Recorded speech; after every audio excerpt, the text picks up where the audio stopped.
Our Lord is testing us. And it seems to have started when Ren McCormick came to town.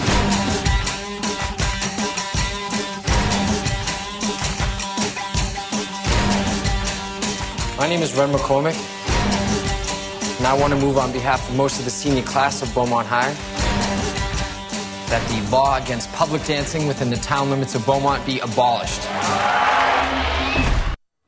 Oh, everybody cut Footloose, because they've gone and remade the thing. The 80s classic about a small town where rock and all that terrible dancing has been banned has been tweaked now for this decade. And right now, I'm honored to be joined by two of the stars of the new Footloose and the film's director, so we can ask them some questions about the making of this. So we have Julianne Hough, Kenny Wormald, and Craig Bruner. So thank you all for being here. Thank Craig. you. This is a chunk to chew here. Yeah. The first question I think most of our staff had was, hey, why remake the classic? Why remake the classic? Well, it's pretty daunting, I know. Yeah. Well, I turned it down twice. I kind of agreed with everybody that I didn't think that it was really something that could be remade. But I suddenly realized that there's something that's distinctly American about overreacting.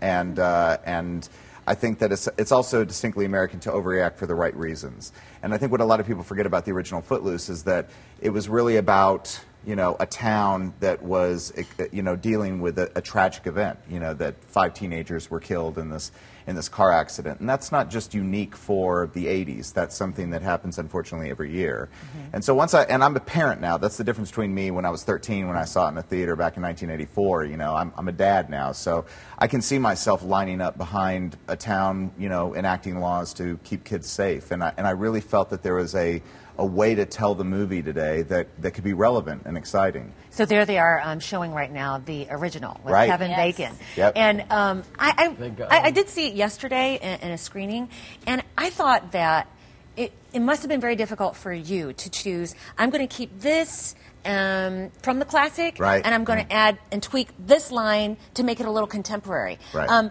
Were you aware of what was old and what was new in the lines? Yeah, absolutely. I was a huge fan of the original Footloose. I grew up dancing, so it was definitely one of those movies that you just watch over and over again. Yeah. So, yeah, I think he did a great job kind of mixing the equation of old and new, and we totally knew, what those things were, so it was a blast. So you said you grew up watching that movie. Had you seen the movie before you actually played the part? Absolutely. Like he said, this was a cult classic for me because I grew up in Utah where the first one was filmed.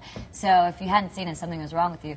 But honestly, I loved it so much. But I didn't want to watch it right before. I think both of us didn't want to watch it right before we started shooting the movie. We knew it so well already that when we started shooting, we really wanted to make it our own movie and our own characters. And with Craig, we already knew we were going to be taken so much care of because it's so much like the original. Like, we weren't going to veer too far away from it. So we got to really just explore us and the characters on our own, really. So. Yeah, it's interesting the way that it is contemporized for our audience today. For one, I noticed that there was diversity in the class. There was no diversity in the class in the 80s there wasn't a face of color, really, in the first movie at all. And the music choices was diverse, too, I thought. Yeah, and I think what a lot of people forget about the original is that the music was actually diverse back then, too, But today, I think that, teenagers today are a great generation for music because they're not so segregated musically. Back in the day, I had a tape. It fit into my Walkman. That was my song, or that was my group. Today, kids have, iPods with 3,000 songs. Okay,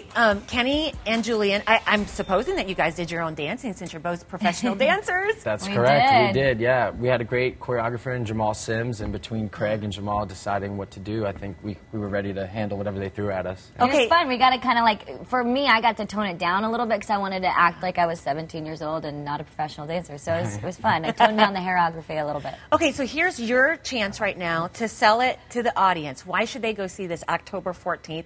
You're getting promoted pretty early here. Yeah. Why should they go see that? Julianne? There's so much heart to this movie and so much...